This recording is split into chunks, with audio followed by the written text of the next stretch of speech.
Happy Friday po sa ating lahat. Ako si Benison Estareja. Ngayong huling araw po ng Enero, asahan pa rin ng medyo malakas po na northeast monsoon or hanging amihan, lalo na sa may northern and central zone at siya nagdadala rin ng mga minsang malalakas sa pag-ulan, lalo na sa may eastern sides. Samantala, easterlies pa rin o yung hangin galing sa silangan ang umiiral sa may southern Luzon, Visayas and Mindanao at patuloy itong lumalakas. Ibig sabihin, over the weekend, magiging mainit at malinsangan sa malaking bahagi ng ating bansa. Base naman sa ating latest satellite animation, wala po tayong namamataang bagyo or low pressure area at wala pang aasahang weather disturbance sa mga unang araw po ng Pebrero.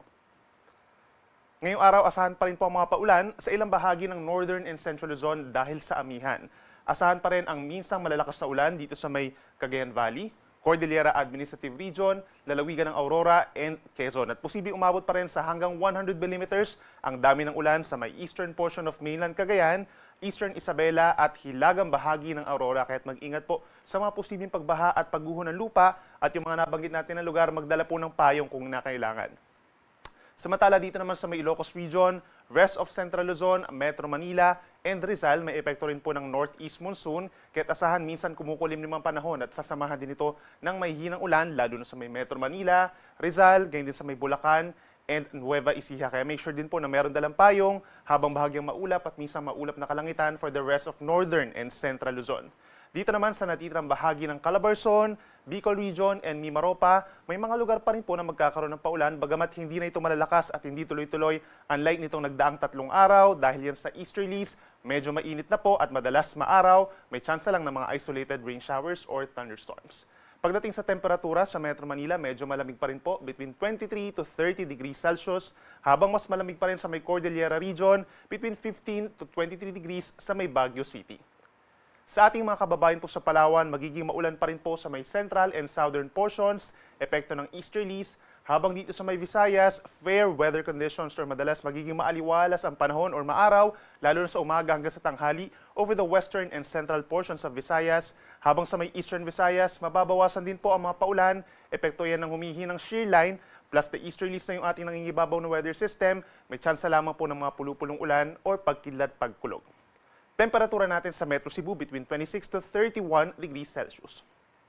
At sa ating mga kababayan po sa Mindanao, magpapatuloy ang fair weather conditions, maaliwala sa panahon sa maraming lugar sa umaga, pagsapit ng tanghali dahil sa easterlies magiging mainit at maalinsangan at sa dakong hapon hanggang sa gabi may mga lugar po na magkakaroon ng paulan, bagamat nagtatagal lamang ito ng 1 hanggang 2 oras, usually dahil sa mga thunderstorms, pinakamadadalas pa rin sa may Caraga and Davao Region. For today, pinakamaiinit pa rin sa may Zamboanga City hanggang 33 degrees Celsius as well as Gensan, Cotabato City at dito rin po sa may Butuan habang sa may Davao City naman hanggang 32 degrees Celsius. Sa ngayon dahil medyo malakas pa rin yung northeast monsoon natin, meron pa rin tayong gale warning or matataas na mga pag-alon dito po sa may silangang baybayin ng Luzon and Visayas.